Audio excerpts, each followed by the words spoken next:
Welcome to our channel. Today we how to authenticate with Lightwave smart plugs using Wave app. Complete guide step by step clearly. To authenticate with Lightwave smart plugs using the Wave app, begin by downloading the Wave app from your device's app store. Once the download is complete, open the app on your smartphone or tablet. You will be prompted to create a new account or log in if you already have one. If you're creating a new account, enter your email address and choose a secure password. Confirm your password and accept the terms and conditions to proceed. After completing these steps, check your email for a verification message from Lightwave. Click on the verification link in the email to activate your account. Return to the Wave app and log in with your credentials. Once logged in, ensure your smartphone is connected to the same Wi-Fi network as your Lightwave smart plugs. Tap the plus icon in the app to add a new device. Select Smart Plug from the list of device options. Follow the on-screen instructions to put your smart plug into pairing mode. This typically involves pressing and holding the button on your smart plug until it blinks.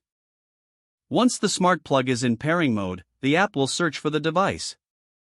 When the smart plug appears on the screen, select it to continue.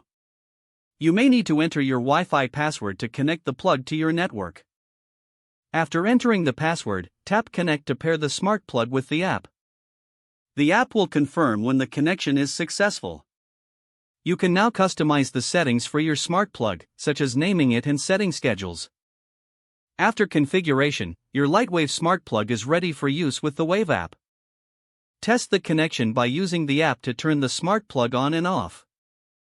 If everything is working, you have successfully authenticated your Lightwave smart plug with the Wave app.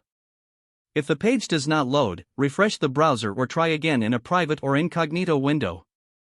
Make sure you are using the correct email address, then retype it carefully to avoid small typos. If your password is not accepted, use the reset option and create a new strong password you can remember. Check your spam folder for verification or security emails, then complete any requested confirmation steps. Enable two-factor authentication if available to improve account security and reduce unauthorized access risk. After signing in, review your profile details so your contact information and settings are accurate and current. Don't forget to like this video and subscribe to our channel for more step-by-step tech guides.